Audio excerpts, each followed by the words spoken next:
Ahí está. Bueno, arranco entonces. Sí. Eh, bueno, mi nombre es Emilio Ramírez Amable y les voy a presentar el trabajo final de especialización que realicé, que tiene como título Análisis de métodos de autenticación de usuarios, debilidades de seguridad y problemas de usabilidad. Me acompañó como tutor el magíster Juan Alejandro de Vicenzi, que le agradezco la colaboración, aunque no esté presente. Bueno, em, lo que motivó a realizar el trabajo fue encontrar entre los problemas más frecuentes de seguridad una gran cantidad de robo de credenciales de acceso, que además de impedir el acceso a sistemas o a servicios digitales de los usuarios, también generan un gran problema en la vida real, digamos, graves problemas en la vida real. Entonces, se observó intuitivamente que la principal causa de este problema efectivamente era porque los métodos de autenticación más utilizados, que el que usamos todos, en general hablo, usuario y password, permiten que se ejecuten este tipo de acciones. Y si se agregaban mecanismos para intentar impedirlos, estos no son infalibles o perjudicaban la usabilidad, es decir, interrumpían las acciones de los usuarios, eh, las entorpecían.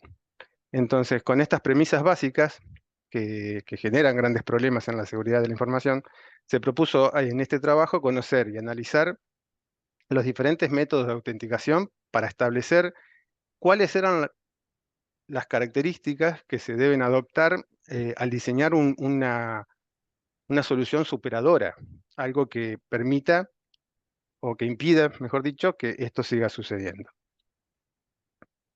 Bueno, el trabajo lo estructuré en distintas áreas, un área de definiciones, tres capítulos de desarrollo, donde primero se plantea como introducción la problemática existente, luego se ve la seguridad en la autenticación de usuarios. El capítulo más extenso por ahí es el tercero, donde se analizan los métodos de autenticación existentes, más utilizados o más renombrados. Y por último, se vuelcan los resultados obtenidos y las conclusiones. Dentro de las definiciones se establecieron tres objetivos: conocer el funcionamiento de los métodos de autenticación, analizar las falencias de seguridad y dificultades de usabilidad de cada uno, y obtener esta lista de características deseables que debe tener un método de autenticación. Como la autenticación se utiliza o se usa en diferentes entornos y se limitó a la autenticación de usuarios en software de software web, que es aquel software que, bueno, se utiliza desde un servidor web, accediendo a través de Internet o de una intranet mediante un navegador web. Esto era para simplificar y no extender el trabajo a algo inmanejable. La metodología utilizada fue búsqueda de bibliografía existente, lo más actualizada posible, comprensión y descripción de estos métodos existentes de interés y el análisis de ventajas y desventajas. Bueno, en este capítulo se desarrolla el concepto de considerar a la autenticación como un pilar de la seguridad. También se establece qué es una identidad digital y los problemas que se están presentando en los últimos años. Por último, eh, se incorpora a la usabilidad como un elemento clave en el diseño de nuevos sistemas de seguridad. Y toda esta problemática revela la necesidad de una evolución en los métodos de autenticación. Ya desde los años 90, John McCamber afirmaba que la autenticación es fundamental para mantener la seguridad de la información, que esto funciona como una contramedida clave para reforzar la confidencialidad y la integridad. Y la eficacia va a depender de la tecnología que se use, los procedimientos y las responsabilidades de las personas.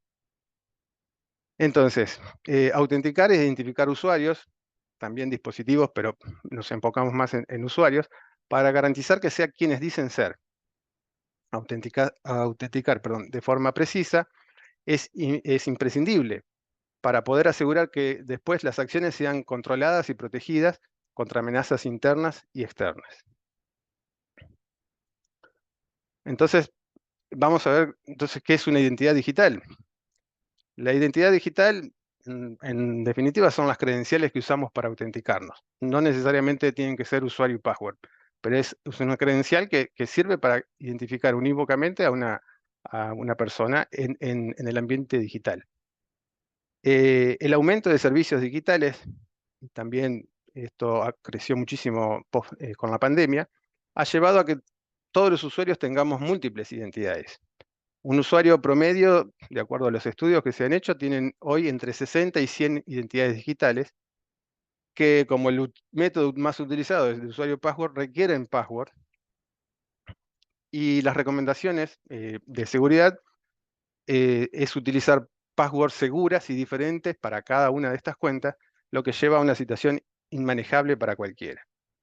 Cuando se habla de una password segura, se habla de una password de una extensión determinada, con una combinación de caracteres diferentes para que sea lo más compleja posible y así sea más difícil su descifrado, que lo vamos a ver un poquito más adelante. Eh, También por este motivo empiezan a aparecer empresas que son proveedoras de identidad, como algunos ejemplos pueden ser Facebook, Google y bueno, Apple ID también, que habilitan a los usuarios a autenticarse en distintos tipos de servicios con las identidades de sus plataformas. Esto parecía ser una solución práctica, pero no todo el mundo termina utilizándolos, tal vez por falta de confianza en entregar sus identidades a este tipo de actores de la industria o por las propias falencias de seguridad que pueden tener en sus propias plataformas, ¿no? En definitiva, es falta de confianza. La usabilidad es un concepto que hace referencia a la facilidad y comprensión y uso de un sistema. La incluí en este trabajo porque en los mecanismos de seguridad es clave y en general apunta a requerir la menor cantidad de intervención por parte de los usuarios para que la cantidad de errores sea la menor posible. Y también reduce la interferencia en sus tareas cotidianas. Cuando la usabilidad de un sistema, sea cual sea, no es buena, los usuarios intentan evitar su utilización y esto resiente o compromete la seguridad de todo el sistema. Por lo tanto, es clave tenerla en cuenta y considerarla para hacer sistemas también de seguridad que sean de calidad. Todo esto converge o, digamos, nos indica una necesidad de una evolución.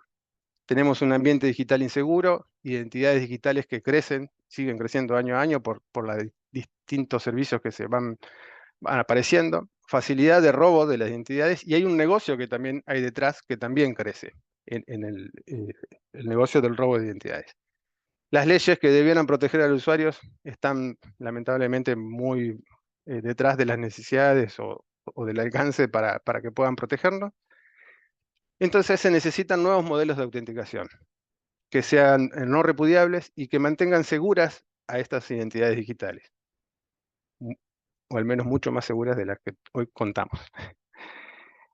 En el segundo capítulo vemos por qué necesitamos seguridad en la autenticación de usuarios y vamos a ver algunas amenazas como el cracking, el malware o el phishing, que es lo que más se utiliza, y qué recursos o herramientas existen para contrarrestarlas, como los bloques de cuenta, los gestores de contraseña y la autenticación multifactor, que hoy masivamente es lo que más se está utilizando. Bueno, inicialmente los métodos para digamos, hacerse de una identidad de otro usuario comenzaron con este tipo de técnicas como el cracking de password, que intenta adivinar o descifrar las passwords de los usuarios. Se utilizan diferentes tipos de ataques como los de fuerza bruta, los de diccionario o los de Rainbow Table. En fuerza bruta tienen más éxito cuando los usuarios tienen contraseñas comunes o débiles y por eso se hace tanto hincapié en reforzar ese tipo de prácticas, tener contraseñas más seguras. Y esto está relacionado con lo que hablamos al principio, que Macamber decía que la responsabilidad de los usuarios es un punto clave en la seguridad. Sin embargo, descifrar una contraseña segura que sea lo suficientemente larga y con caracteres combinados puede llevar más tiempo o hasta años y poder estar más protegido. Pero bueno, esto va evolucionando también con la capacidad computacional, con la inteligencia artificial. Cada vez es más fácil craquear contraseñas. En los ataques de diccionario se siguen patrones predecibles. Por ejemplo, según la región donde se vive, sería un ejemplo, los usuarios podrían combinar palabras tener en sus claves palabras que estén relacionadas a equipos o ciudades, locales o algo relacionado a la región. O también algo típico es el uso de palabras que sean nombres de familiares o nombres propios con fechas de cumpleaños o algo similar que son fáciles de adivinar. Junto se hace algo también de ingeniería social para poder armar un diccionario que pueda craquear esto. Este tipo de password. En los ataques de Rainbow Table se utilizan tablas ya prearmadas con hashes de contraseñas para poder compararlos con contraseñas, con una contraseña cifrada, logrando una alta velocidad de comparación al no tener que calcular los hashes en línea bueno, aunque no sea en línea, lleva un tiempo importante. Ahora, todo este tipo de cracking de password no es que haya quedado en desuso, pero en definitiva, hoy en día todo pasa porque los atacantes o las personas maliciosas que ejecutan este tipo de ataque se dieron cuenta que lo más fácil es robarle la información a los usuarios y utilizar sus claves que son válidas para poder impersonalizar una identidad. Para esto utilizan el malware, que es software malicioso, que hay una cantidad de categorías bastante interesante, pero nos vamos a centrar en estas tres, que es el spyware, los keyloggers y los stealers. Básicamente, y más allá de algunos detalles por los cuales se discriminan en esas tres categorías, los tres se enfocan en recopilar información que es sin el consentimiento del usuario y transmitirla a las personas maliciosas para poder después ejecutar actos delictivos, que van desde estafas, bueno, el robo de sus credenciales, porque registran cuentas bancarias, tarjetas de crédito, todo tipo de datos personales que pueden estar no solo en disco, sino en memoria, o lo que tipea el usuario, o hasta pueden escanear la pantalla y la cámara. O sea, cada vez se perfeccionan más y es el método más fácil para un atacante eh, de robar credenciales o identidades digitales. Ahora, necesitan un método para distribuirlo y para eso utilizan el phishing. Lo utilizan porque es un vector de ataque. El malware para propagarse o difundirse necesita de un vector. Entonces, por eso el malware y el vector son dos partes de un mismo ataque. Phishing es una técnica de engaño, en definitiva, que puede ser a través de un mail, a través de... Hay también muchas categorías que no vienen al caso repasarlas, pero el objetivo final es engañar al usuario para que haga un clic y descargue ese malware al que quiere que se descargue sin que el usuario se dé cuenta, o ir a un sitio web falso y proporcionar las credenciales. Bueno, hay un montón de técnicas que pueden ser a través de mail, a través de SMS, distintos medios de comunicación. Ahora, el engaño a los usuarios es fácil realizarlo.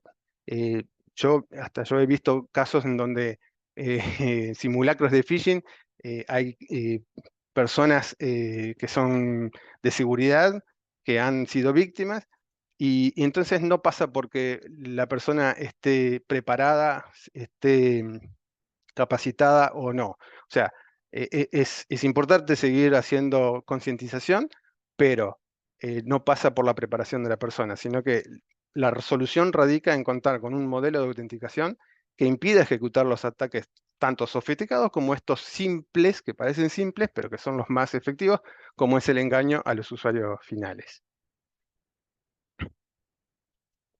Bueno, ¿cómo se pueden contrarrestar este tipo de amenazas que son las más frecuentes hoy en día?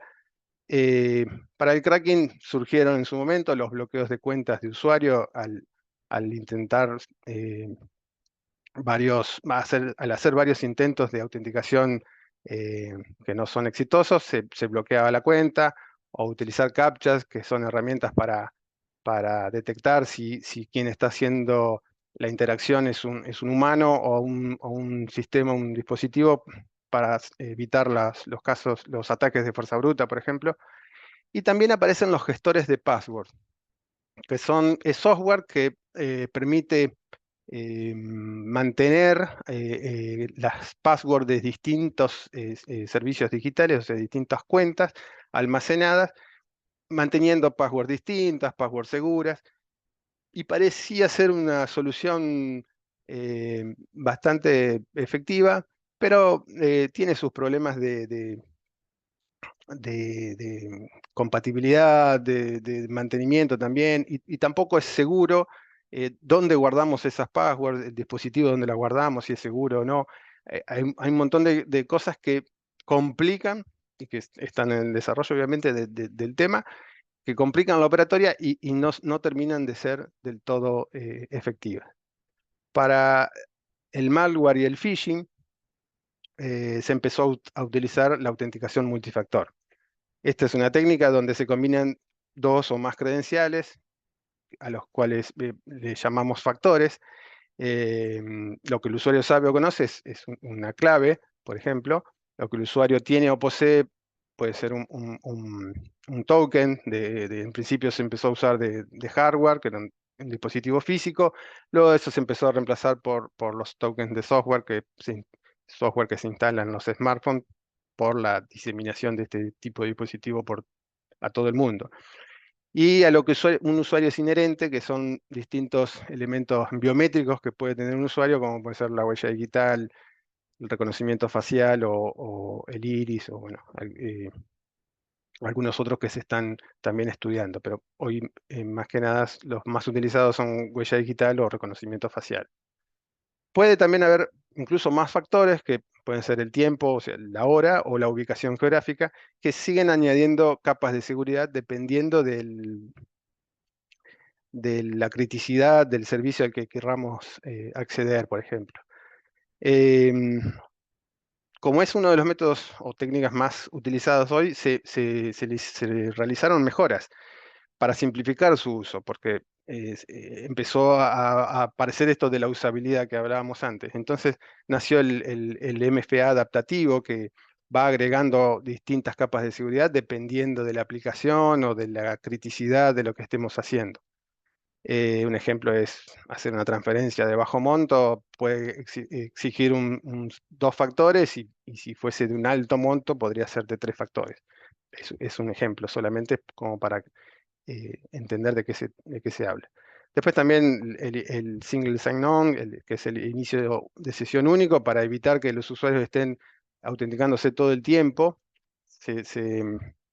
Dependiendo del modelo que se esté utilizando, se pueden implementar este tipo de cosas para autenticarse una sola vez y después poder seguir con esa sesión activa hasta que, bueno, venza y haya que renovarla. Y las autenticaciones push, a través de los tokens que se usan en los celulares, y donde recibíamos códigos que hay que leerlos, copiarlos, se producían errores y vuelta a intentar o se vencía el código. También es una herramienta donde se recibe una notificación, y aceptándola o denegándola, uno está validando o no la operación que le está pidiendo. Entonces, es una simplificación del uso, pero habla de esta usabilidad que hablábamos al principio. Bueno, como les dije, el capítulo 3, ese es un poquito más extenso, y en el cual se desarrollan, bueno, tres grandes grupos. Los métodos tradicionales que estuvimos viendo. Después, modelos de autenticación que fueron desarrollados para distintos tipos, para autenticarse en sistemas operativos o en distintas eh, eh, plataformas, pero la idea era estudiarlos para conocer sus características, no necesariamente porque alguno de ellos pueda ser implementado en una autenticación de software web. O sea, no vamos a poner SAML por ejemplo, es un protocolo, además que ya está eh, poco viejo, pero sigue vigente. eh, pero la idea era estudiarlos para conocer sus características y también la evolución de cómo ha ido evolucionando todo. Por último, se incorporaron dos protocolos que tampoco son para autenticar, pero sí se les puede agregar autenticación, que son los protocolos Zero Knowledge Proof y los protocolos KEM, Key Encapsulation Mechanism, que son, ya les digo, tienen características interesantes, por eso los incluí, para diseñar un modelo superador de autenticación. Bueno, de los tradicionales no hay mucho más que decir. Eh, Así que no, es el auténtico usuario y password, la adición de dos factores con los tokens, y después se agregó la biometría actualmente, que por sí sola tiene sus falencias, pero utilizada como un factor de autenticación, agrega una capa de seguridad que es bastante robusta y por eso se está utilizando. No vamos a entrar a inspeccionar ni cómo funciona ni nada en cada uno de estos porque es inabordable en esta presentación, pero sí ver que partimos desde modelos que intentaban autenticarse sin password, después de sistemas operativos, después modelos teóricos donde después tienen una implementación más actual que es OAuth 2 con OpenID Connect. Después el consorcio FIDO2 con WebAuthn y Passkey tratan de implementar algo que sea resistente al phishing porque es el problema actual. Pero todavía no se ha logrado que esto sea de un uso masivo. Si bien promete ser una buena solución, tiene sus problemas de compatibilidad y de interoperabilidad que hacen que se complique. Después, como marco de referencia, también se incorporó en el desarrollo del trabajo este marco, el de IAM, que, que es muy útil, pero no aporta algo nuevo, digamos, a lo que estábamos buscando. Y por último, bueno, estos dos protocolos que ya mencioné. eh, pero lo importante de todo esto es contarles cómo fue la metodología aplicada para cada uno de estos em, métodos o protocolos o modelos de autenticación, que fue primero que nada comprender el funcionamiento y que fue uno de los objetivos definidos al principio, ¿no? Y para eso se utilizó bibliografía técnica, donde se desarrollaba el funcionamiento, o sea, cómo opera cada uno. Luego se vieron las análisis, se hizo un análisis de ventajas y falencias de seguridad y análisis de usabilidad. Para eso fue revisando bibliografía donde se lo evaluaba, se lo revisionaba a cada uno para ver cuáles eran sus falencias. También opiniones de especialistas y algo de observación propia. Todo esto para hacer una selección de características que se deben incluir y que se deben también evitar, porque eso también creo que forma parte de este trabajo, saber qué es lo que no hay qué es lo que no hay que usar. Bueno, llegamos a los resultados con las características que se encontraron, pero se observó que todas respondían a a una de estas tres áreas que figuran abajo, que son la confianza, la seguridad y la usabilidad. Es decir, de todas las características, fui viendo que cada una de ellas respondía o aportaba a alguna de estas tres áreas. Entonces, estas tres áreas las usé como para conformar una estructura de trabajo que me permita construir nuevos modelos de que permita construir nuevos modelos de autenticación en el futuro. O sea, estas características que están incorporadas surgieron de este trabajo, pero puede haber más en el futuro que alguien más pueda agregar, pero siempre respondiendo a algunas de estas tres áreas, va a hacer que el diseño del modelo sea integral y de calidad. Integral porque obviamente va a abordar la confianza necesaria que necesitan los usuarios, eso se desprendió de todo el análisis del trabajo, la seguridad, que es algo inherente, digamos, o intrínseco a la autenticación, y la usabilidad, que es algo, como vimos, también necesario para que el método no se deje de utilizar. Si no es, no es usable, se termina por ahí dejando de lado por algo mejor o porque molesta directamente, ¿no? Bueno, se me ocurrió hacer una representación gráfica de esto y para lo que hice una pirámide invertida de tres caras, donde en cada una de las caras representa a un área de trabajo y la base de la pirámide representa a la calidad obtenida del modelo desarrollado o digamos, diseñado. A mayor trabajo en las áreas de las planteadas, va a haber una mayor calidad conseguida para el modelo o el método. Bueno, esto no es para analizarlo punto por punto, sino que era uno de los objetivos buscados. Entonces, para el área de confianza se encontraron unas 6 características, para el área de seguridad unas 13 y para el área de usabilidad otras 13 características bueno, son las que entendí que se debían, que surgieron del análisis de todo el trabajo. Como conclusión, eh, los objetivos se alcanzaron y como resultado se obtuvo esta lista de características que les mostraba recién en las tablas para lograr un diseño de un nuevo modelo de autenticación. Eh, Algo que por ahí no estaba previsto o claro era el surgimiento de estas tres áreas de trabajo: seguridad, usabilidad y confianza, que me permitieron definir esa estructura para diseñar nuevos modelos de autenticación. Y bueno, ahí se representó gráficamente, y gráficamente lo que se desprende de ese gráfico es que hay que tener un equilibrio entre las tres cosas para que pueda ser integral y de calidad.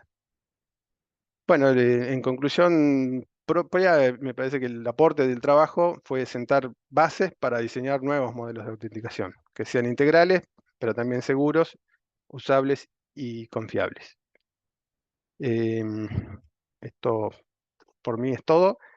Agradezco el tiempo y si hay preguntas, eh, es el momento. Bueno, muy bien, Emilio. Pasamos entonces al capítulo de preguntas. Dale. o Eh, du- disculpen que estuve demorado, pero estaba otra reunión y como estaba en la otra reunión no me avisó que estaba esta. Yo me la había agendado y bueno, le pido disculpas por haber ingresado justo al comienzo tuyo, Emiliano. No hay problema, no hay problema. Pero bien. Empiezo yo, si no cualquiera de Sergio o Rubén. Sí, Como dale, quieran. dale, Dieguito. Sí, dale. Está. Bueno, primero te felicito por el trabajo, por la exposición, viste, con el tiempo que te había indicado. En las cuestiones formales del trabajo, bueno, cumpliste con los objetivos que se había planteado, cumpliste con la forma, me gustó la redacción, cuestiones de cita, estuvo bien armado.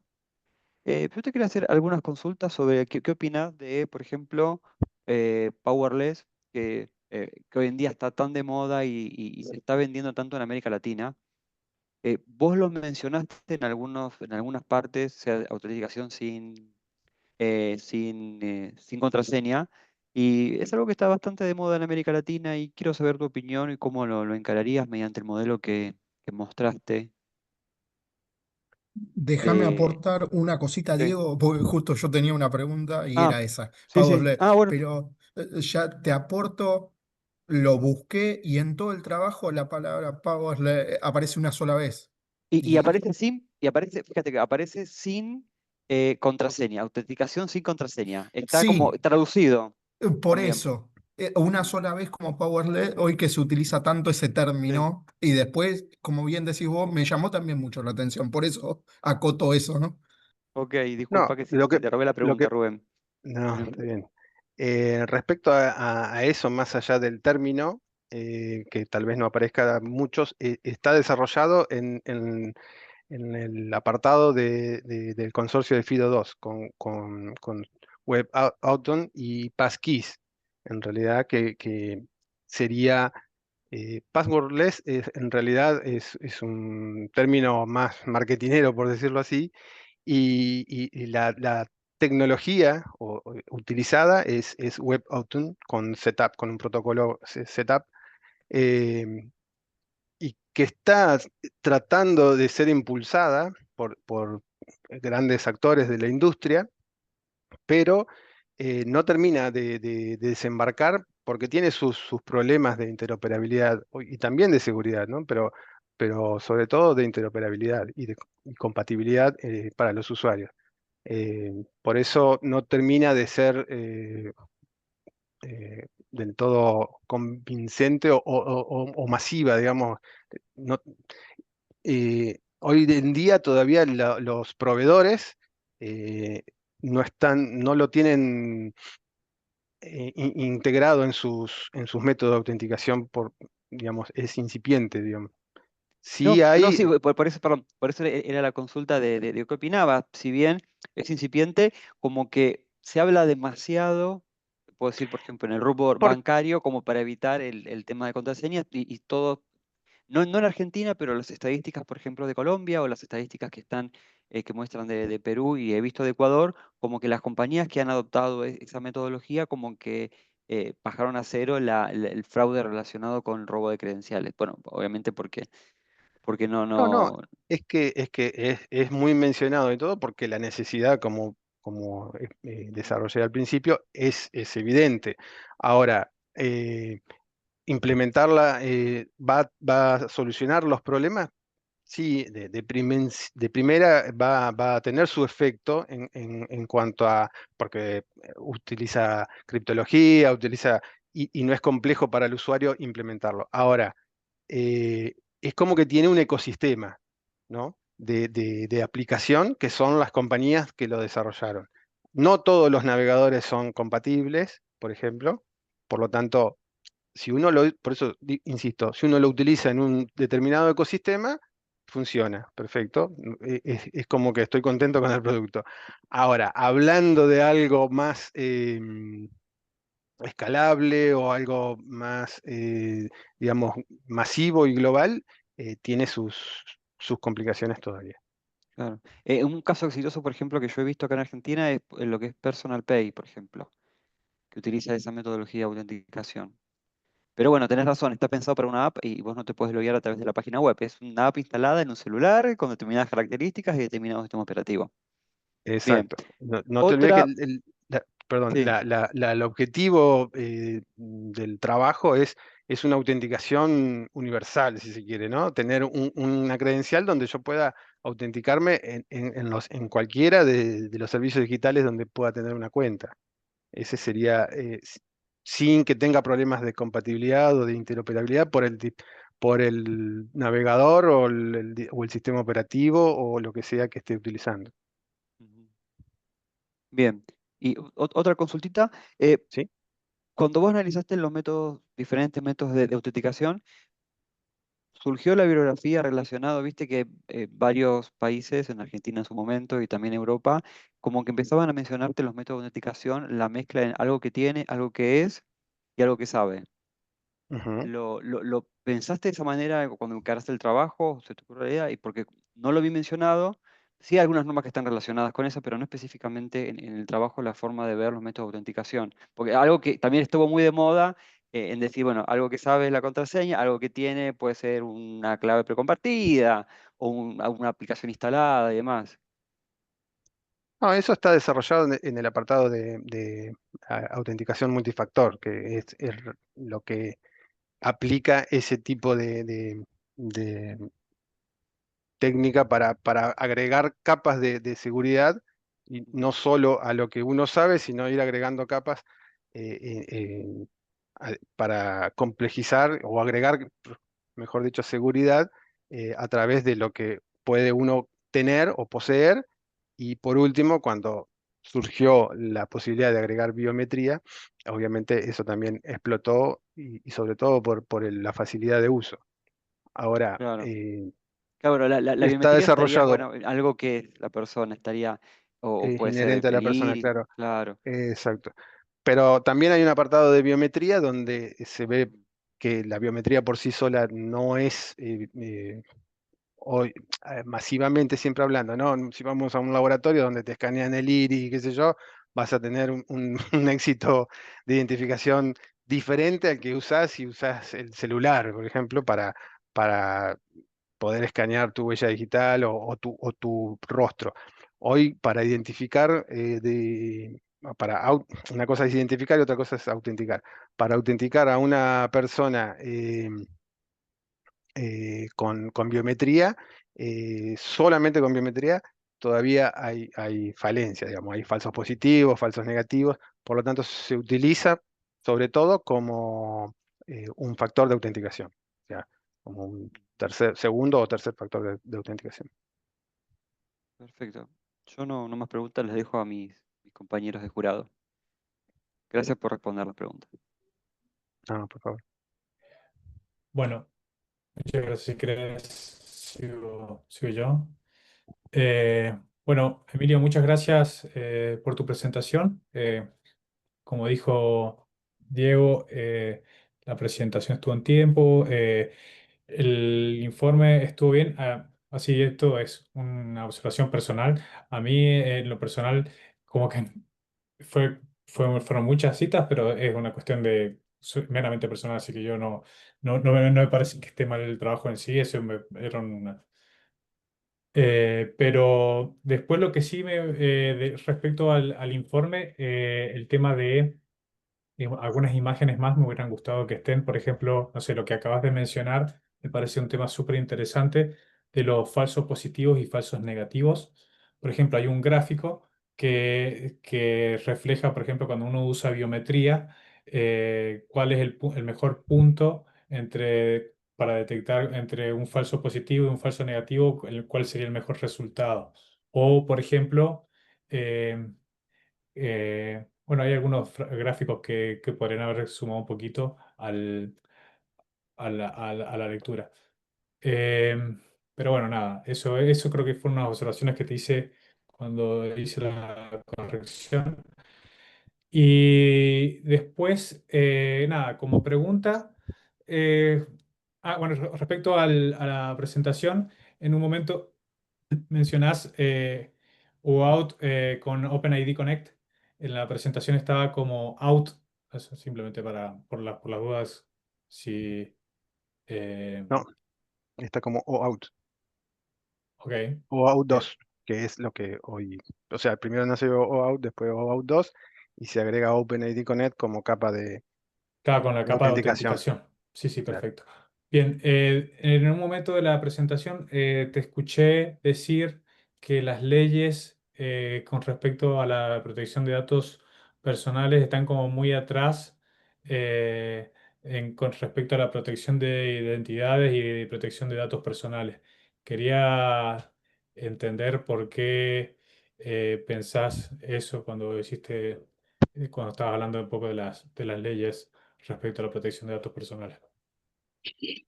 No, no respecto a la protección de datos personales, que para eso sí hay leyes, y lo vimos en una materia de la maestría precisamente, pero no tenemos leyes no hay mucha legislación con respecto a la protección de qué pasa si a uno le roban su identidad digital. Eh, digamos, lo que podés hacer respecto a eso es prácticamente cero, digamos, no está legislado, o puede haber proyectos, pero por eso vienen como siempre detrás de las necesidades.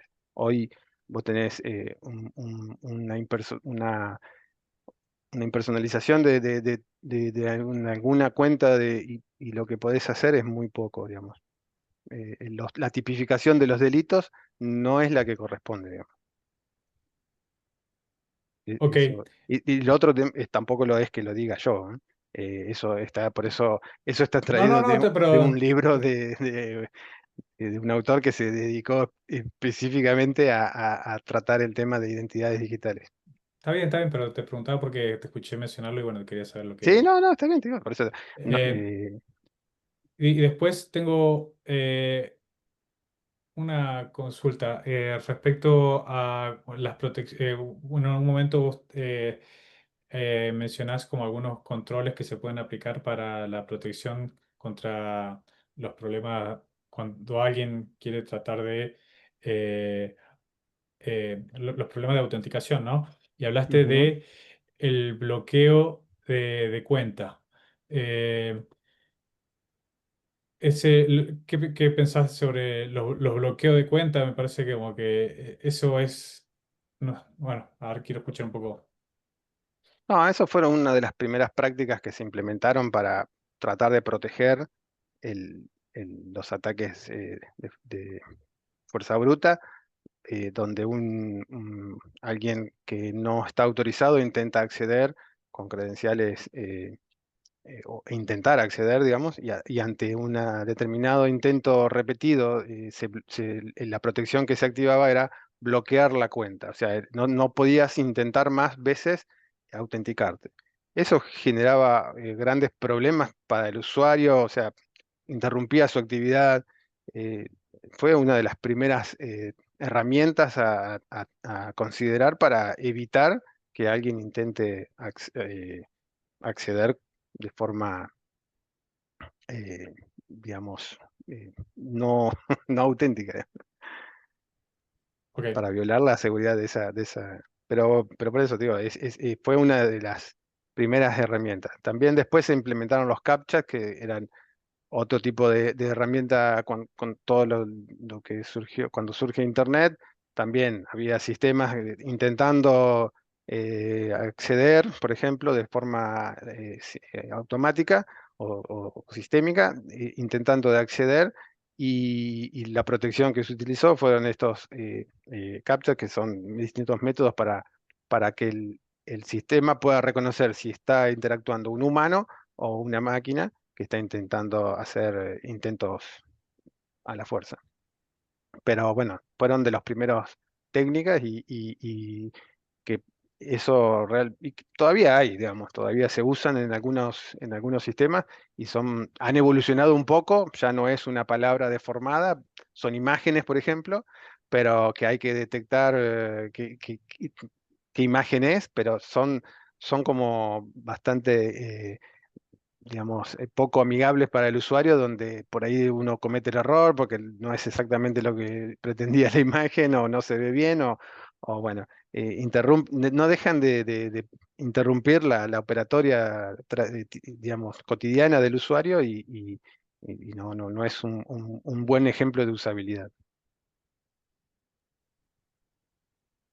ok. Bueno, buenísimo. Muchas gracias. No, por favor. Gracias a vos. Es un comentario a lo que dijo Sergio. La mejor prueba para controlar los puntos óptimos de errores de tipo 1, error de tipo 2 estadístico, es la prueba ROC, Receiver Operator Characteristic.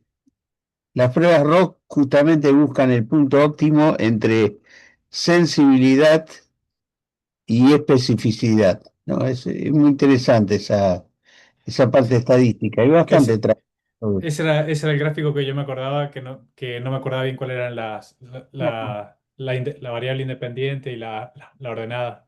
Pero sí es ese gráfico el que me Sí, acordaba, que para mí me servía mucho para entender. sí, es muy bueno. Esta parte es un tratamiento estadístico muy, muy sólido. Bueno, muy bien. Bueno, muchas gracias, Emilio. bueno, Ahí, Pedro, Y déjame hacerle una consulta a Emilio, solamente una consulta y Ah, sí, sí. Y nada, decirle también su trabajo como comentaron Sergio y Diego, primero Diego, luego Sergio, me pareció muy bueno. La investigación que hizo me pareció importante. Las citas estaban muy bien, como dijo Diego. La verdad que un trabajo muy prolijo, hay que destacarlo eso. Eh, a mí siempre me gusta destacarlo y lo hicieron primeramente mis dos colegas, así que veo que estamos los tres en la misma línea. Bueno, gracias. Y hay una de las preguntas que me había surgido era Powerless. Y algo que me llamó la atención es si pudiste ver, hablando de identidades, de cantidad de contraseñas que se usan hoy por, sin ser redundante, la cantidad de servicios que consumimos día tras día, ¿no? En las 24 horas de nuestro día consumimos servicios eh, a montones. Y eh, hay un concepto que se está empezando a hablar o ya se está hablando, que es identidad descentralizada, eh, identidad digital descentralizada o autosoberana, ¿no? Porque todo lo que vi enmarcado en tu trabajo era identidades digitales centralizadas. ¿Pudiste ver algo? No lo vi en el trabajo, pero Mm, existe. Entonces, si ujú, vos pudiste ver algo, si te pareció interesante como nueva solución, porque habla de un cambio de ver las cosas, ¿no? De un cambio de eh, paradigma en la gestión de las identidades. Esto de la identidad digital descentralizada. mm. No sé si vos pudiste investigar algo de esto. No lo investigué porque no me crucé con el concepto. Me hubiese gustado ahí investigarlo, pero porque, digamos, creo que podía aportar al trabajo. Sí vi, dis- digamos, bueno, lo que presenté, obviamente, y este tema de que muchos actores importantes de la industria, que empresas importantes se empezaron a dedicar a proveer identidades y también que estados y desarrollaron sus propias herramientas para proveer identidades digitales que tengan que ver con cuestiones de que el propio Estado, me refiero a países, ¿no? Sí, Que el propio Estado, trámites personales que requieran que digamos, la identidad sea eh, unívoca o también, digamos, no repudiable para, obviamente, poder hacer las trámites necesarios digitalmente. Ahora, no, lo que vos me estás comentando de identidades descentralizadas, no me lo crucé en el camino, ok, lamentablemente. ok. Bueno, quizás es un buen punto para ampliar este trabajo, quizás para el Magister, ¿no? Para la maestría. Es un concepto nuevo y que me Ujú, parece que aplica de lleno a esto que estás planteando vos, ¿no? De cómo segurizar. Bueno, esto ya la Unión Europea, es más, ya lo está trabajando. Está trabajando en frameworks, está trabajando en ver si lo puede llegar a normar la Unión Europea. Entonces me pareció súper interesante y va muy de la mano con toda tu investigación, que hoy es sobre identidades centralizadas, sacar ese foco y cambiar la brújula, ¿no? Hacia un nuevo paradigma de lo descentralizado, como pasó en algún momento ¿por qué lo traigo a colación? Porque pasó con blockchain y hoy es una gran revolución. Entonces, esta es, por eso hablo de un nuevo paradigma, una gran revolución que quizás le da una vuelta a este trabajo, como dije en un principio, muy interesante que diste vos, pero basándonos en un nuevo paradigma. Por eso traigo a bien. colación lo de blockchain. Fue un cambio de paradigma. Ujú. Es una línea de investigación interesante con todo el marco teórico que tenés armado. Pensalo y es una recomendación Exactamente. Bien ahí, para que Diego. lo Bueno, bárbaro. investigues. Les agradezco el aporte, por supuesto. Bueno, Esto, Rubén, Muchísimas gracias, Emilio. esto es un tema que lo lleva adelante un proyecto de ENISA. ¿Es la ENISA que está haciendo esto? Sí, para Europa. Claro, Sí, totalmente. Totalmente. Por eso me pareció que era muy relevante traerlo y compararlo con blockchain cuando hablamos de descentralizado, ¿no? claro. Porque ese es el gran cambio de paradigma en todo esto. Sí, sí, muy bien. Está bueno el aporte. Bueno, muchas gracias, Emilio. no, por favor, gracias a ustedes. Entonces, y vamos a darle el micrófono a Melissa. Melissa, trata Vale, de compartir. vale. Ahí me fijo, a ver si me deja. Mm, acá. Ah, sí, porque estaba justo. Bueno, no importa. Sí, Ahí está. ahí estamos. Bueno, ahí los perdí, pero bueno. ¿Ustedes me ven? Sí. Mm, Perfecto. Sí, te vemos y te Sí, escuchamos sí. perfecto. Bueno. Mm. Bueno, perfecto, vamos a comenzar. Bueno, buenas tardes, mi nombre es Melissa Gabriela Puig, soy licenciada en Administración de la UBA y hoy voy a estar presentando mi trabajo final de especialización, que se denomina el ransomware y la inteligencia artificial, cómo la IA está transformando las ciberamenazas. Soy de la Corte 2024 y mi tutor es el doctor Pedro, al cual le agradezco por su tutoría. Bueno, acá tengo mi plan de trabajo para hoy. Comienzo contextualizando cuál es la problemática y planteando los objetivos de la investigación. Luego analizo cómo fue evolucionando el ransomware en el tiempo, cuáles son los tipos más comunes de infección, los mecanismos, cómo es el cifrado y la extorsión, cuál es el rol de la inteligencia artificial y cómo esta potenció el ransomware, cómo el ransomware influye en el Internet de las cosas, en el banking de las cosas y cuál es el rol de la inteligencia generativa como ChatGPT, cuál es el impacto del ransomware en el sector financiero y en América Latina. Después doy una serie de respuestas y medidas de prevención y por último trato las conclusiones. La metodología que voy a utilizar o que utilicé en esta investigación es un enfoque más que nada cualitativo y exploratorio, basado en revisión documental y análisis de casos reales, de fuentes especializadas, como la consultora McKinsey, el Banco Interamericano de Desarrollo, INCIBE, ENISA, Kaspersky, entre otros, y en algunos casos los marcos regulatorios, ISO, la 27001, NIST, y otros marcos regulatorios del sector financiero.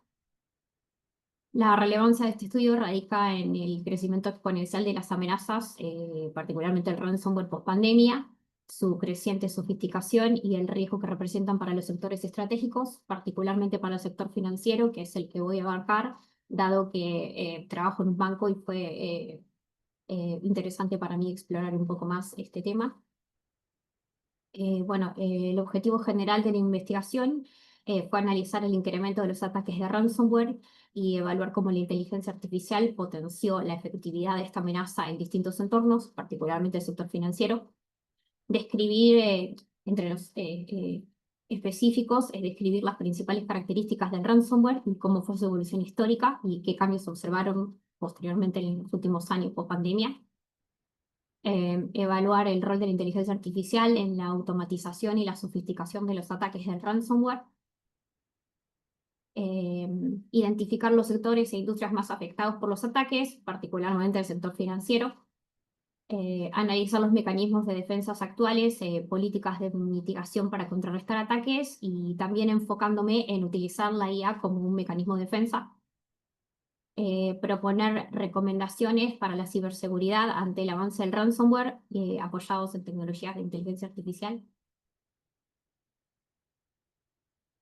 Bueno, en este apartado voy a hablar de lo que es la evolución del ransomware. A la izquierda van a poder observar que hay una infografía en donde se puede ver el histórico de los principales ataques de ransomware y de la ciberdelincuencia. En un breve resumen, el primer caso documentado de ransomware fue en 1989 con el Aedes Trojan, que era un ransomware que se distribuía en los disquetes durante un congreso de la OMS sobre el HIV, por eso el nombre, AIDS es SIDA en inglés. Si bien fue rudimentario y exigía poco dinero de rescate, eran $189, exigía que estos se pagaran por correo postal y se enviaran a Panamá. Claramente no prosperó, pero sí introdujo el modelo de secuestro digital que conocemos hoy en día. Durante los años 90 y los principios de los 2000, como se ve en el gráfico, el crecimiento fue muy limitado porque había dificultades para pagar estos rescates. En este momento las PCs no se encontraban en cada casa, no todo el mundo tenía internet. Eh, Fue posterior a esto que se empezó a hacer más masivo y fue recién en el 2008 con la aparición de Bitcoin que se facilitaron los pagos anónimos y ahí se creó este modelo de ataque. Desde ese momento surgieron variantes mucho más sofisticadas como GPCoder, por ejemplo, o Archimedes Trojan, que se caracterizaban los dos por incorporar el cifrado RSA, o el Locker Ransomware, como por ejemplo lo que era Winlock, que hoy todavía está hoy en día, que lo que hacía era bloquear el dispositivo para que no lo pudieras usar. En el 2011 aparece un modelo que se denomina modelo RAS, que es Ransomware as Service, que es un modelo en el cual los ciberdelincuentes alquilan o venden el ransomware a un cliente que luego se convierte en un nuevo atacante y hace el ataque y después le da parte del rescate al desarrollador original. Esto marca un antes y un después porque esto permite alquilar el ransomware y transforma a cualquiera sin conocimientos técnicos también en un potencial ciberdelincuente. Bueno, luego hay varios, como por ejemplo Archimedes, que usaba una variante más sofisticada. Eh, en el 2013, CryptoLocker, por ejemplo, que lo que hizo fue una combinación de cifrado de AES con RCA, de las cuales voy a hablar más tarde. Y después surgieron otras variantes para los dispositivos móviles e incluso aquellos que incorporaban en los sistemas Mac y Linux. En el 2017 hay dos ataques que fueron bastante conocidos. Uno de ellos es famoso, que es el WannaCry, que afectó a más de 150 países, aprovechando una vulnerabilidad de Windows, que era el Eternal Blue. Y otro que es el NotPetya, que no es tan conocido, pero que generó importantes pérdidas económicas y fue su ataque principal fue al Banco Nacional de Ucrania. En sí, en el 2018 aparecen unas nuevas técnicas que se consolidan, como por ejemplo el Double Extortion Ransomware, que es una técnica en la cual se cifra y se roba los archivos y a su vez se amenaza con difundir información y venderla en la dark web. Y aparece lo que se llama el Big Game Hunting, que es el ataque a grandes organizaciones, es decir, se empieza a buscar targets que son peces gordos y que pueden pagar una recompensa sustanciosa. Aparecen otros grupos también como lo que es Rebel o DarkSide, que vale la pena mencionar, principalmente a DarkSide, porque fue responsable del ataque al Colonial Pipeline, que era un oleoducto en Estados Unidos, y logró que se paralizara casi por completo el suministro de combustible en Estados Unidos, lo cual generó un caos económico y social que hizo que se dispararan los precios del petróleo. Eh, la empresa pagó casi 4.4 millones de dólares en Bitcoin para tratar de recuperar sus datos. Y lo nombro porque creo que es un excelente ejemplo que de ataques a ciertos sectores críticos pueden provocar consecuencias económicas y sociales devastadoras.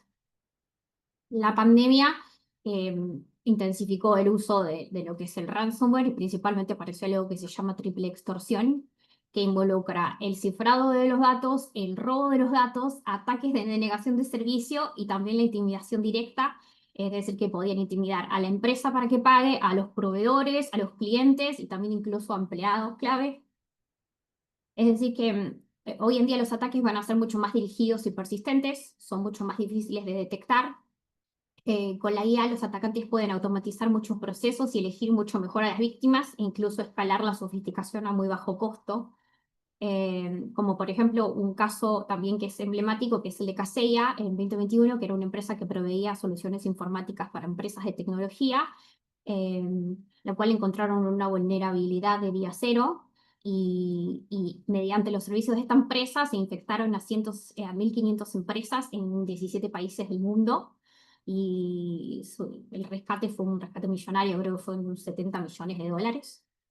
Básicamente el ransomware pasa de ser una amenaza aislada, digamos, para convertirse en un modelo de negocio muy lucrativo y un impacto global.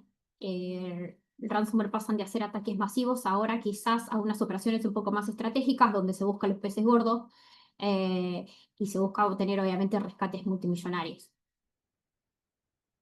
Bueno, voy a hablar brevemente de lo que son los tipos de ransomware. El más común es el cripto ransomware, que lo que hace es cifrar archivos de la víctima usando algoritmos como por ejemplo el AES-256 y el RCA-2048 y exige un rescate para obtener una clave de cifrado. El ejemplo común es justamente el que hablé WannaCry. El lock ransomware, que es menos frecuente, lo que hace es bloquear el sistema y mostrar una pantalla de rescate. Un caso típico fue el de Reventón, que mandaba mensajes, simulaban ser mensajes policiales. Después está el leakware y el doxware, que lo que hace es publicar o amenazar con publicar los datos robados. Un caso son los de Macy Ribble, que fueron los principales ciberdelincuentes que utilizaban este método.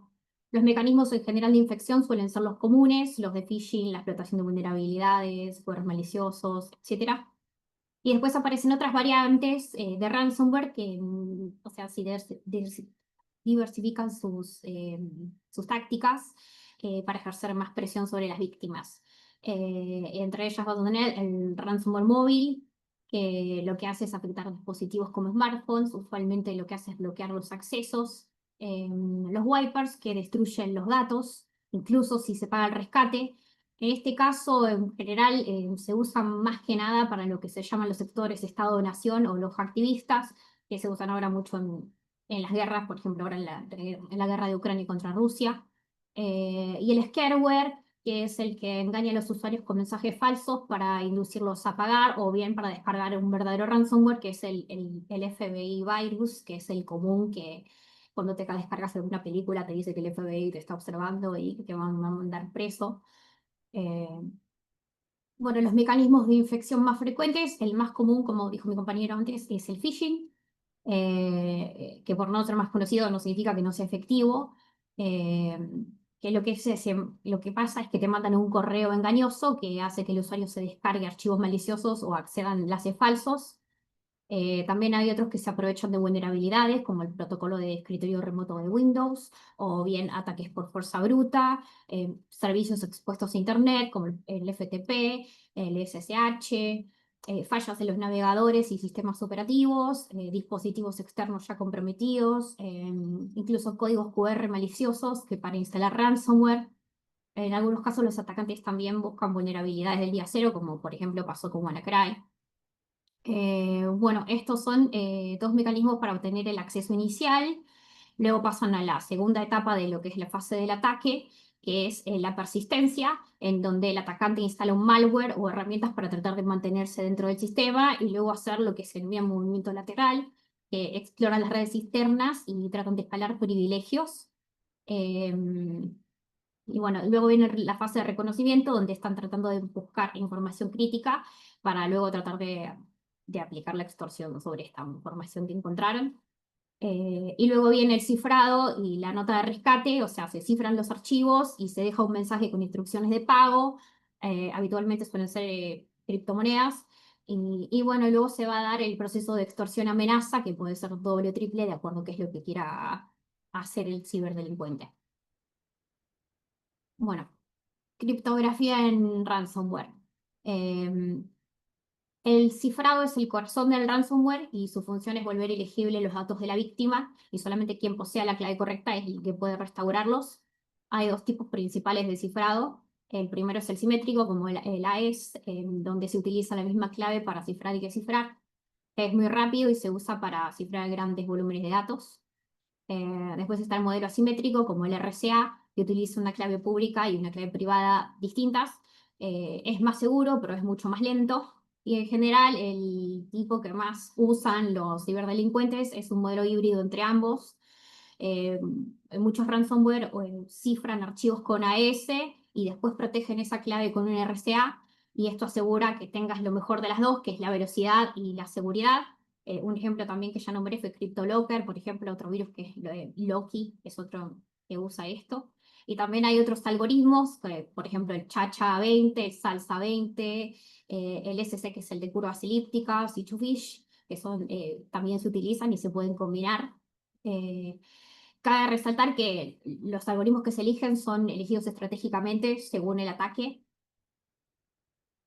Con respecto a los pagos, si bien no se sabe en total cuántos pagos se llegan a pagar, pagan porque las empresas no blanquean, algunos rescates superan los 80 millones de dólares. La tendencia al pago bajó desde el 70% en el 2020 al 37% en el 2023. Por eso se cree que las empresas se están como ayornando a esto y empiezan a hacer copias de seguridad y tener defensas más sólidas. Es importante resaltar que organismos como el FBI recomiendan no pagar el rescate, porque pagar únicamente aumenta el ciclo de extorsión, y la recomendación es que la empresa tenga un plan de respuesta y denuncie el ataque. Bueno, el punto principal de esta investigación es cómo la IA potencia el ransomware. Eh, ¿Cómo lo hace? Lo hace más eficaz, veloz y más difícil de detectar. ¿Por qué? Porque suele automatizar los ataques, elimina la intervención humana, haciendo que el proceso sea más rápido y veloz. Detecta víctimas clave, usa machine learning, detectando blancos de alto valor en función de sus vulnerabilidades y comportamientos. Aprende y se adapta. El aprendizaje por refuerzo permite que los ataques se perfeccionen en tiempo real. Genera malware. La IA generativa crea variantes nuevas de malware ya conocidos y lo permite hacer incluso sin que uno tenga un conocimiento técnico. Y mejora el phishing porque puede producir mensajes hiperpersonalizados muy difíciles de distinguir. Y también evade defensas porque puede modificar el código para que no pueda ser detectado por virus o por antivirus o firewalls, porque puede detectar patrones de reconocimiento de estos. Y además, bueno, facilita ataques dirigidos como el Big Hunting. Bueno, otro concepto es una de las amenazas más importantes en la actualidad, es la combinación de lo que es el Internet de las cosas, el ransomware y la inteligencia artificial generativa. El Internet de las cosas es cuando uno conecta objetos cotidianos a Internet, como por ejemplo los smartwatch, los asistentes personales, las cámaras, los routers, las terminales de pago, los cajeros automáticos. Pero ¿qué ocurre? Si estos dispositivos no están bien protegidos, son la puerta de entrada para ataques. Muchos de estos operan con contraseñas por defecto que no tienen cifrado y dejan de obtener actualizaciones con el tiempo.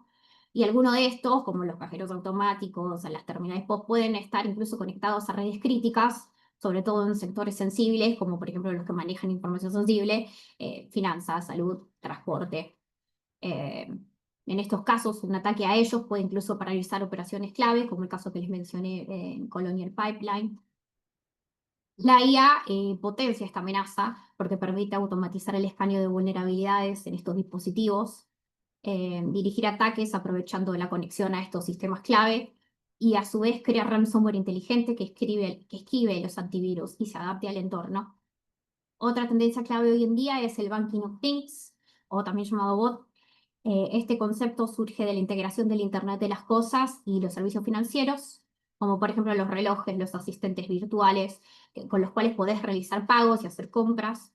Y si bien mejora la experiencia del cliente y la eficiencia de estos sectores financieros y los bancos, también estás multiplicando los puntos de ataque.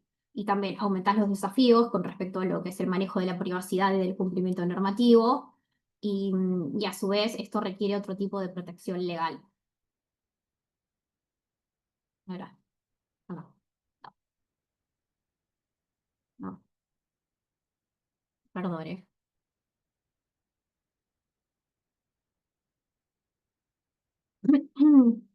Por otro lado, tenemos la inteligencia artificial generativa como ChatGPT, que se utiliza en la creación y modificación de código malicioso. Estas herramientas permiten a los atacantes automatizar todas las fases del ataque, incluyendo también el escaneo de vulnerabilidades, reescribir malware detectado, crear ransomware inteligente, e incluso mejorar los ataques de ingeniería social y generar deepfakes, que es la generación de video, de audio, de imágenes que se pueden usar para el chantaje o suplantación de identidad.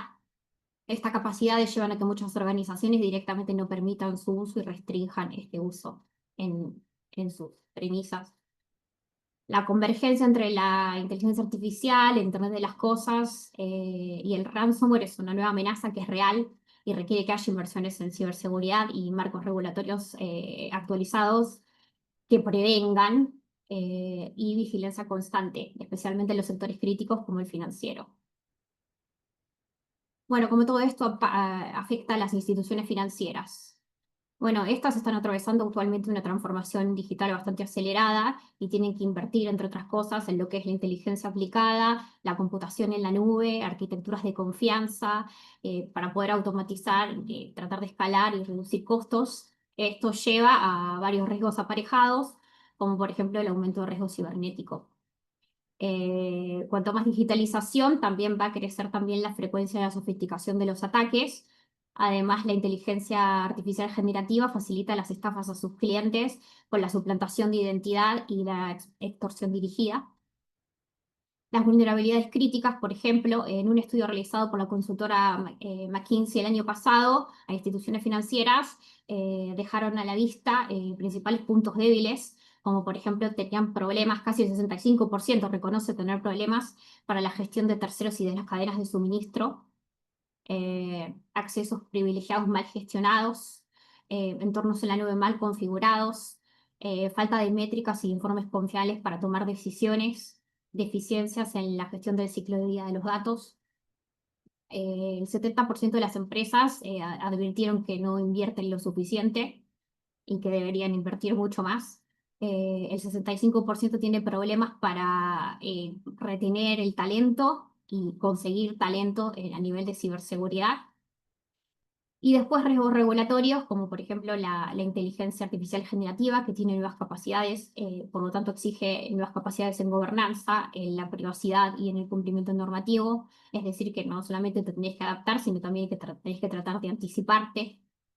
Es decir, que la conclusión de la encuesta fue que el sector financiero tiene que repensar la estrategia de ciberseguridad, invertir más, capacitar talento, proteger mejor los accesos, asegurar la nube y acompañar la transformación digital con una gestión integral del riesgo. Bueno, América Latina enfrenta un contexto especialmente difícil y crítico en ciberseguridad porque tiene una alta frecuencia de ataques, registran 3.2 millones de ataques diarios. Los sectores más afectados son el gobierno, la salud, la industria y el comercio y la agricultura. Tienen una infraestructura crítica desprotegida. Solo 7 de 32 países tienen planes para proteger la infraestructura esencial, como la energía, el transporte y las telecomunicaciones. Hay una falta de preparación estructural. Menos del 40% de estos países tienen equipos especializados como CIRT. Cabe aclarar que Argentina sí tiene uno gubernamental. Y muchas de estas organizaciones carecen de las formas de detectar fraudes basados en inteligencia artificial y deepfakes. Bueno, hay varios casos emblemáticos, por ejemplo, de ransomware. En este caso yo puse una imagen acá de lo que le pasó a la Comisión Nacional de Valores, que sufrió un ataque de ransomware por un grupo llamado Medusa, en la cual tuvo que restablecer sus sistemas a través de backups. La perspectiva igual es bastante preocupante porque se proyecta que el año 2025 va a haber casi 90 millones de dólares de pérdidas, lo que subraya que es importante invertir en prevención, capacidad de talento y también establecer una cooperación regional.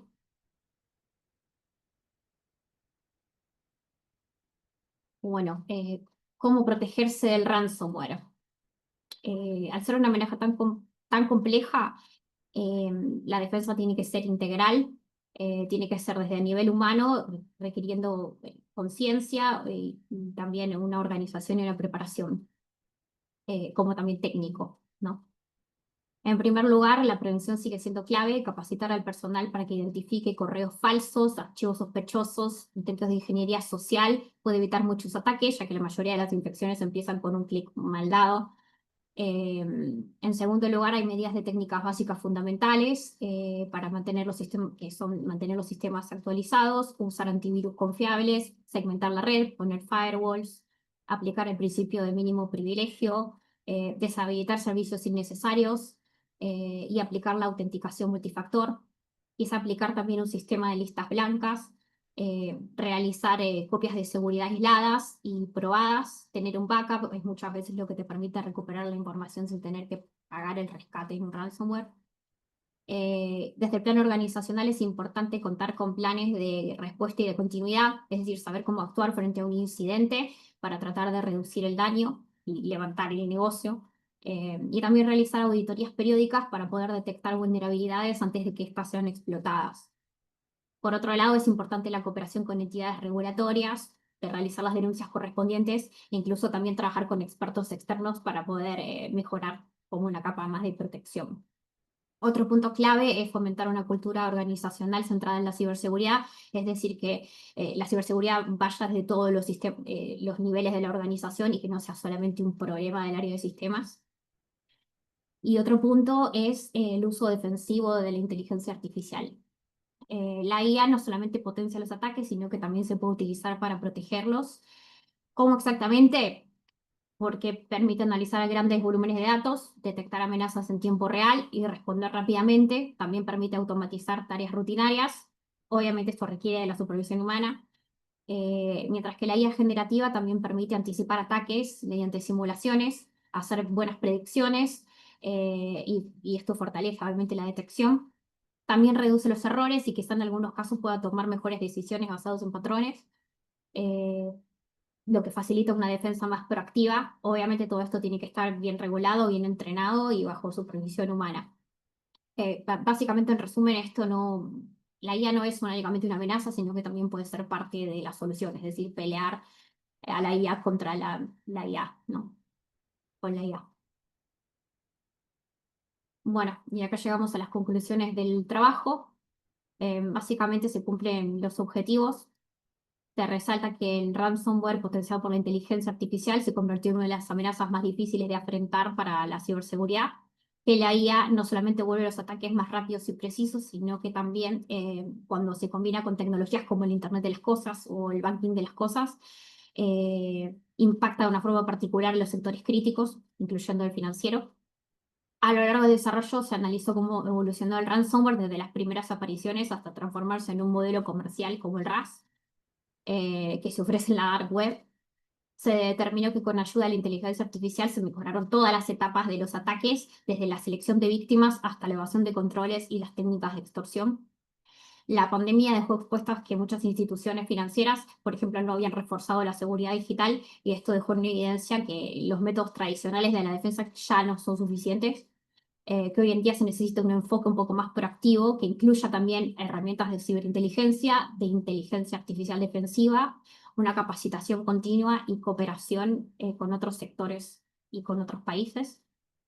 Que las entidades financieras deberían liderar este proceso, pero aún presentan algunas debilidades, como la falta de inversión en ciberseguridad, dificultades para atraer y retener talento especializado, una atención constante en lo que es la innovación tecnológica y la gestión de riesgos.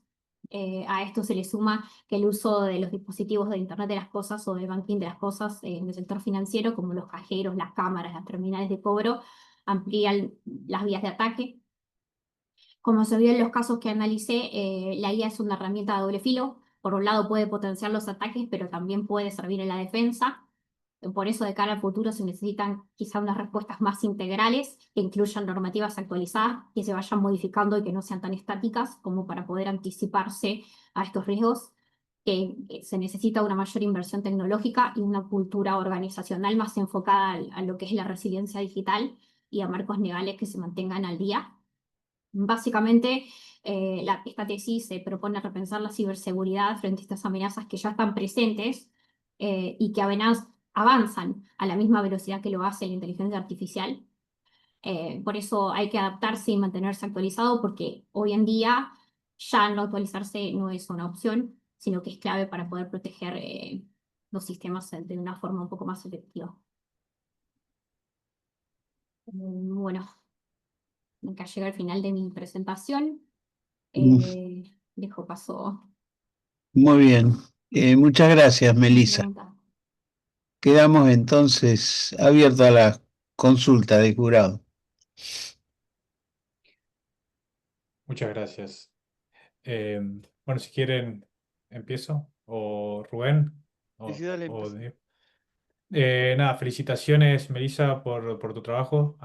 Me gustó mucho cómo está escrito, cómo lo encaraste. El contenido me parece, el orden de cómo desarrollaste los temas me pareció el adecuado y con la profundidad adecuada. Y las fuentes también me parecieron que como muy buenas. Y la presentación también, como la desarrollaste, me gustó. Em, y bueno, nada, tengo una pregunta para hacerte. Vos en el trabajo hablas de cómo la IA influye eh, puede influir con los ataques de ransomware. Mi pregunta, así, y hace referencia a distintos estudios en los cuales se va viendo cómo el ransomware, cada vez hay más ataques de ransomware, más empresas son afectadas con ransomware. eh, todo lo que es la IA, si bien es un tema que ya está vigente hace tiempo, nada, ahora desde hace 2 o 3 años es que está en boga, así que todo el mundo habla de la IA. Y quería consultarte si esos estudios que se ven cada vez más ataques de ransomware, ¿qué relación tiene con la influencia de la IA según tu punto de vista? Y, y bueno, y como vos también mencionas de que la IA se utiliza tanto como para atacar como para defender, nada, si se pueden usar las dos estrategias, bueno, ¿cuál sería la que está ganando? ¿Por qué? Que me explique un poquito eso. Sí, eh, mira, la verdad que es muy difícil por los casos documentados que observé probar que un ataque de ransomware estuvo potenciado por la IA. Sin embargo, muchas de las consultoras de las que estuve leyendo establecían que, por ejemplo, en el año 2023 más del 50% de los ataques estuvieron de alguna forma influidos con la IA. Ahora está también muy en boga todo lo que es el deepfake, donde crean un video. Estuvo dando vueltas también hace poco una noticia de una señora que creía que estaba saliendo con George Clooney y que le pedía dinero, por ejemplo. Y en algunos casos se ve muy real. A ver, tenés que ser igual muy inocente para creer que Muy realmente George ingenua. Clooney sí te está Claro. pidiendo dinero, pero bueno, hay casos, hay muchos casos, más de lo que uno cree. Es decir, que está en todas partes. Creo que actualmente se está utilizando mucho más por un tema de cuestión económico para delinquir que para usarlo como una forma defensiva. Porque, por ejemplo, yo trabajo en una entidad financiera y hacer una adecuación para incluir, por ejemplo, una inteligencia artificial generativa para ver patrones, por ejemplo, requiere mucho dinero, mucho personal, muchas capacidades que quizás no es tan fácil obtener, porque una de las carencias justamente del sector es que no hay gente capacitada. O sea, tenés mucho informático, pero hay poca especialista en ciberseguridad. Y también es muy difícil retenerlos también porque es un nicho. Por ende, a ver, se debería, entiendo que es lo que está pasando ahora, que es lo que se viene y que creo que es inevitable, eventualmente todos vamos a tener que hacerlo en nuestras organizaciones. Pero por el momento, para responder a tu pregunta, te diría que no, que ahora actualmente se usa más para delinquir que para la defensa. Perdón, te agrego lo que vos decís. Hay dos Mm, soluciones muy importantes, de IBM y otra, el Copilot for Security de Microsoft, mm, que se está, pero bueno, pero tenés que integrar todos tus logs a lo que es Sentinel de Microsoft y después de sí, ahí podés, y te cobran por cada consulta que vos haces a la inteligencia artificial. O sea, están es trabajando, costoso. pero son pocas las empresas que todavía lo tienen instalado. Eso. Eh, Y sí. ahí para colaborar, yo justo ayer fui a un evento de Cisco, las oficinas de Cisco, trabajaron en una solución, es más, se fusionó, compró una empresa que trabajaba con IA, Cisco, y sacó IA Defense, que también empieza a trabajar con un agente de IA para es una solución que se subdivide en dos: análisis de una IA que se está implementando internamente dentro de una organización, y por otro lado, una IA, un agente de IA que va a comunicarse con los diferentes agentes que ellos ya vienen trabajando en sus diferentes soluciones, ¿no? En el firewall, en el WAF, en el DLP. ¿Para qué? Para poder atacar filtración de información, pero también patrones de comportamiento, ¿no? Entonces se está usando también del lado defensivo, yo veo que se está usando fuertemente, y las organizaciones, desde el punto de vista de el threat intelligence y también para el threat hunting, están generando muchos playbooks a través de SOARs para lo que es defensivo, ¿no? Y utilizando modelos como Llama, que los están utilizando de forma interna, quiero decir con esto, no hablando de agentes externos, ¿no? Un ChatGPT, Ah, Gemini, no, un montón hablando ahora. internamente. Sí. Yo estoy viendo que también se está usando del lado defensivo, no solo del lado Ofensivo. del atacante, ¿no? Sí. Ujú, Defensivo, perdón, creo que lo dije al revés. Sí, bien, está bien. ujú. Bien, continúo yo. ¿Terminaste, Sergio, con la pregunta? Sí, nada, para cerrar un poco la pregunta y en conclusión para la- lo que te consultaba, que si estos gráficos reflejan la influencia de la IA, sería que en este momento todavía no se ve una influencia o sí eh, en los gráficos de la IA con respecto a los ataques de ransomware. Creo que sí. Los estudios que se realizaron fue justamente también para probar que la IA influía. Es justamente este estudio es específico también para ver cómo se ve afectado. No es particularmente del ransomware, es de malware en general. Ok, Y de cómo afecta a las nuevas IA la ciberseguridad de las instituciones financieras. Pero sí, sí lo refleja. Es, bueno, no está tan actualizado, quizá me hubiera gustado encontrar un estudio más del año pasado, por ejemplo, pero no localicé. ok. Bueno, muchas gracias. Mm. Bueno, si quieres, continúo yo. Bueno, te felicito por el trabajo, te felicito por haber eh, dado la exposición y haber cumplido con el tiempo correctamente.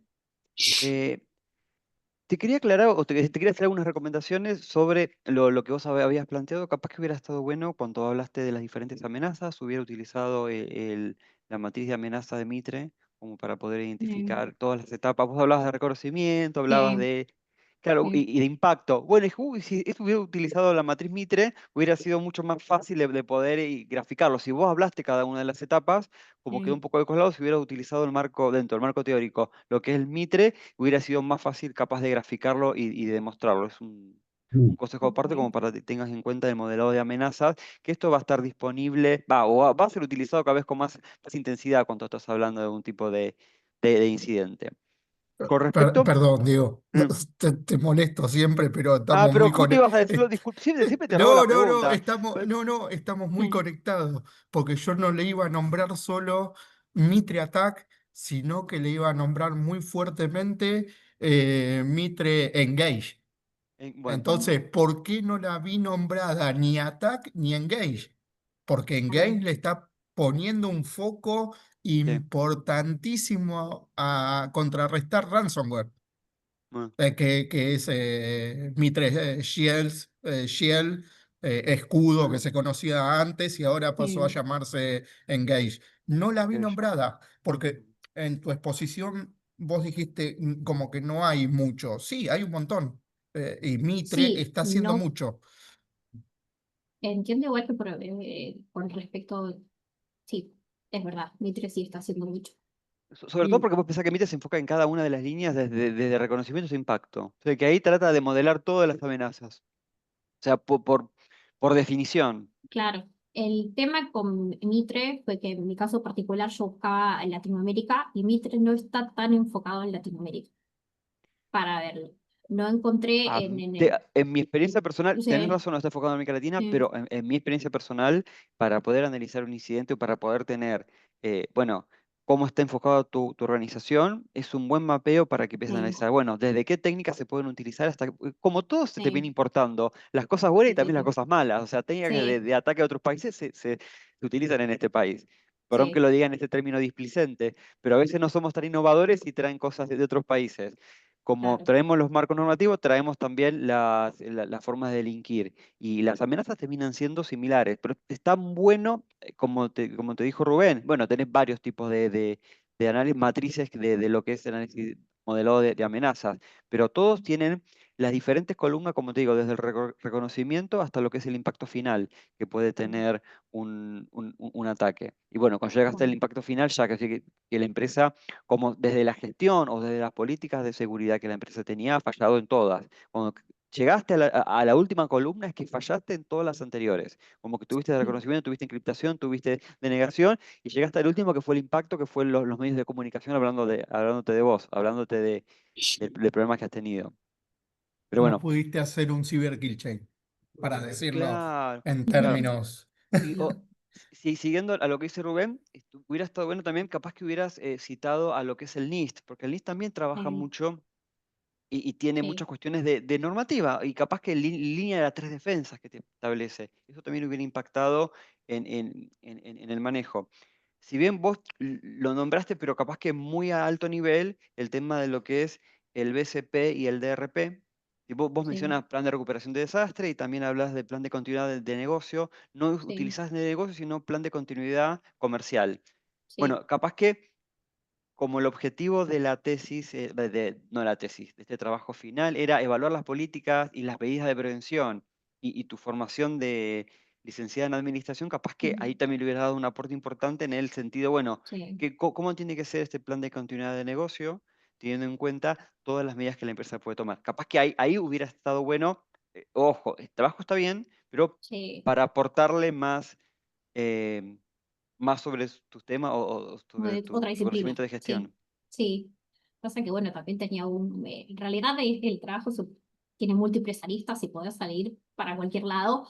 Desde mi No, caso traté de no meterme en barcos ni en normativa, justamente claro. porque no me alcanzaba El tipo, no, y pero como sí, justo el objetivo sí, principal era analizar las claro, políticas, como sí, principal era, por un lado, las políticas y la inteligencia artificial. Capaz que por bien, eso nuestras preguntas vienen a esas mm, dos variantes, sí, esas dos variables, porque fue lo que en el trabajo vos pusiste y lo nombraste como lo principal de lo sí, que había sido desarrollado. Y sí, última sí. pregunta, ¿cómo es tu mirada en Argentina con respecto a los ransomware? A mí me ha tocado de cerca en dos empresas que trabajan, pero ¿cómo es tu mirada Sí. en Argentina específicamente de ransomware? Mira, por lo que estuve viendo, en general somos también uno de los países que tienen mucha afectación con respecto a ransomware. Le pasó a la CNB, le pasó al RENAPER, le pasó a un montón de organizaciones, más que nada estatales. Se meten más que nada con los estatales. A nivel banco no te podría decir porque los bancos tienen como un, eh, un secreto con respecto a si hubo o no un ataque de Yo también ransomware. trabajo No en te, no te- banco. Yo trabajo en un Sí. banco de la línea del tuyo, porque yo vi que vos Eh, empezás con el banco P, yo trabajo del banco sí. C. Ah, Pero bien. eh, m- Sí. otro también es banco público. Sí. Yo estuve, Ocasa fue un Eh, tema que afectó también a bancos el año sí. pasado, que Sí, sí, fue sí. envió tarjeta de créditos. El banco Eh, Macro, podemos mencionar otros bancos, el banco Macro fue eh, afectado, el banco de Chaco, banco de Formosa, que mm, utilizaban eso fue muy afectado. Y también el tema de, no era todo pago, sino Rapipago. También se vio afectado también. que Gire, la empresa. Fue como un ransomware que Sí, no estuvo operando por varias sí, semanas esa sí, empresa sí, sí, sí. recaudadora. Y eso impactó a los bancos porque directamente le cortaron la conexión. Me acuerdo que el banco donde trabajas también tuvo que cortar la conexión porque no se sabía qué estaba pasando hasta que dejaron operar y perdieron toda la Mm, información que tenían operando. sí, sí, sí, sí.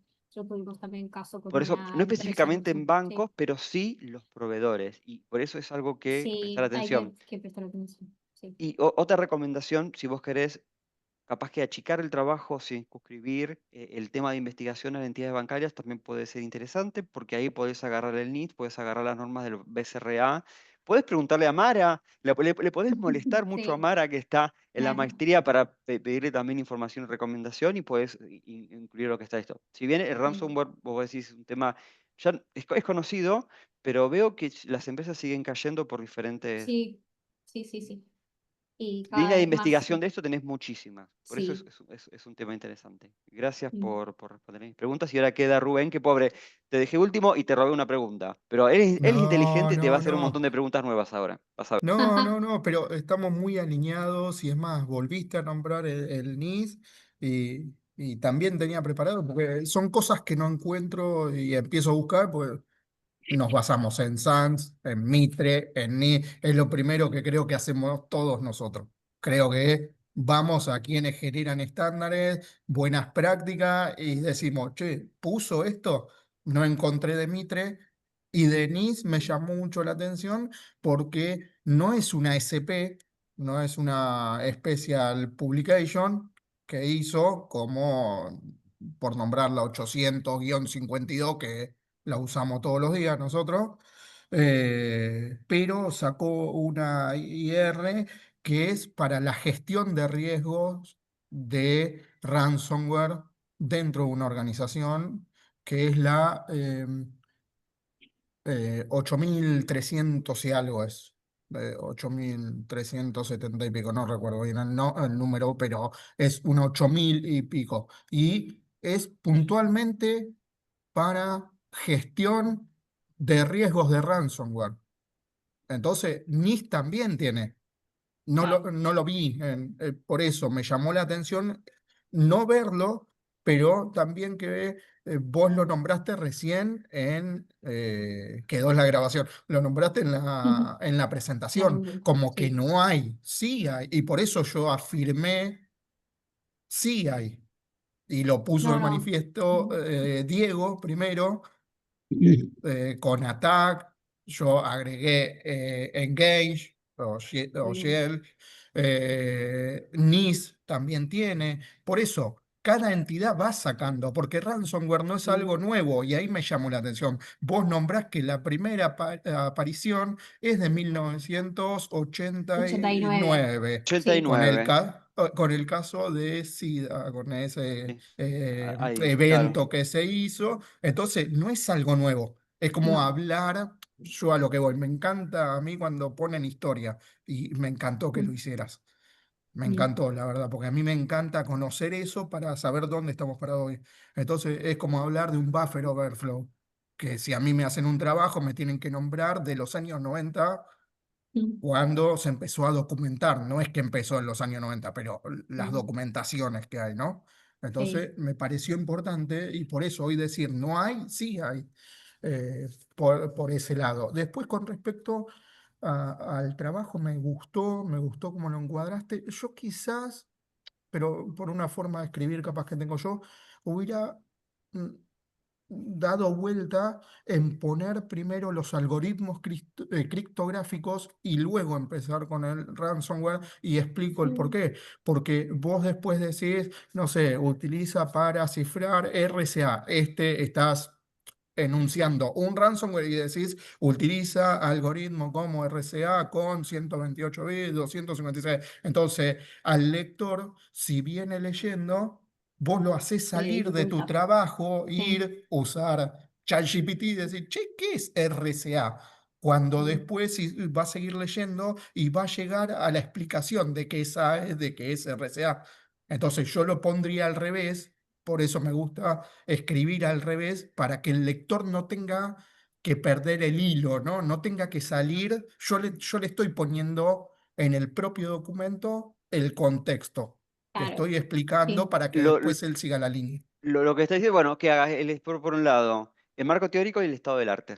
Es lo que te pide que te Eh, ordene. Te lo resumí así. bien, Bien, Sí, excelente. Por eso me gusta lo, con Diego. lo había pensado, pero pensé que quizás perdía la atracción, el impacto inicial. Por eso empecé con la historia, porque me Mm, pareció que iba a resultar por ahí un poco más interesante al lector y engancharse a Es leer el interesante, trabajo es es que interesante, pero interesantísimo. empezar bueno, con el acuérdate que cifrado.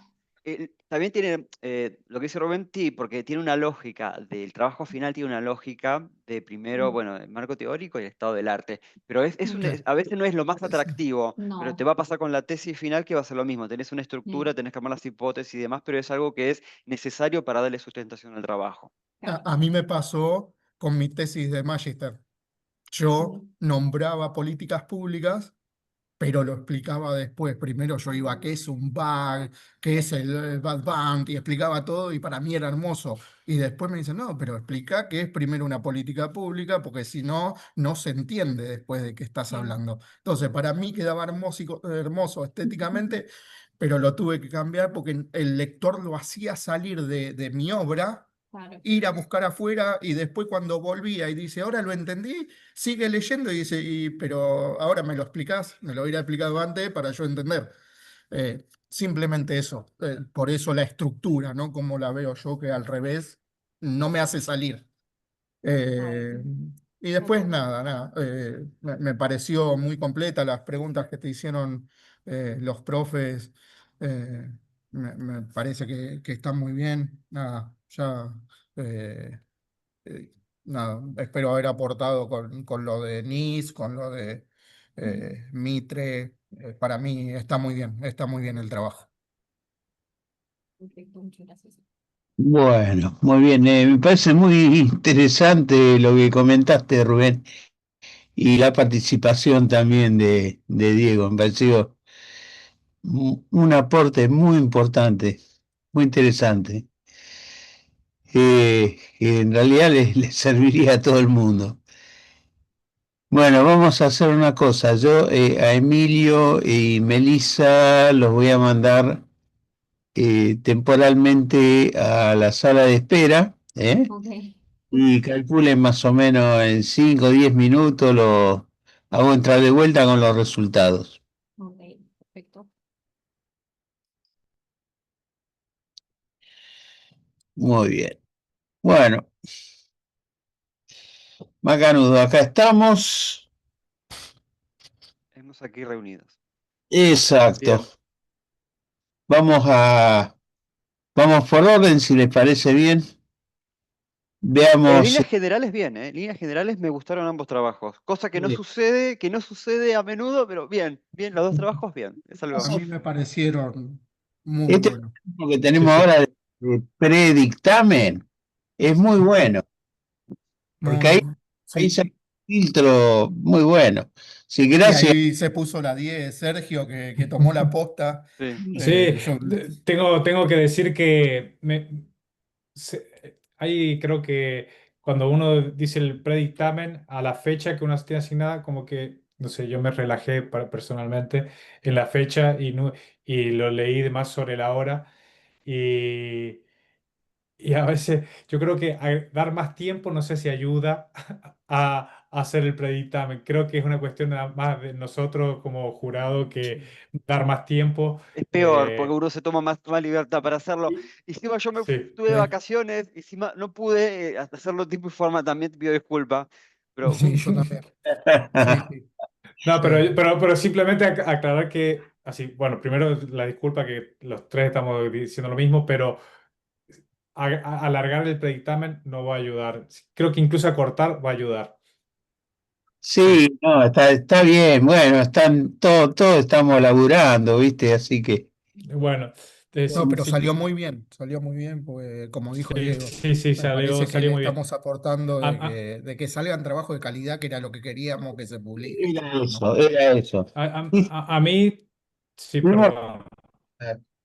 experiencias no tan No, no, si agradables. quieren, sí, sí, hemos tenido algunas experiencias que han sido medio complicadas. A veces uno Lo cuando explica estamos todo bien. o da sus opiniones, parece que uno está como diciendo, siendo muy crítico, pero en realidad es como que está aportando. Yo creo que lo que han aportado ahora ha sido un montón. Yo lo que quería mencionar así, porque no lo hice mención durante ahora cuando estamos haciendo las preguntas, pero por ejemplo yo ¿cómo que se llama? Emiliano, ¿puede ser? Se me fue el nombre. Sí. Sí, le había hecho Sí, algunas sí. recomendaciones que después no se lo tendría que haber mencionado durante el momento de la evaluación, pero por ejemplo, él menciona ese criterio que habla de la confiabilidad, usabilidad y ahora y la calidad. Sí, Y yo le había mencionado que haga una tabla comparativa con los métodos, que a mí, por ejemplo, algo así como ya que estás diciendo de un marco, que un poco que haga la evaluación. Y eso, por ejemplo, se lo pedí un poco en la presentación, que no lo mencioné ahora, pero no estuvo. Eso, por ejemplo, para mí es un punto que quisiera mencionar. está bien.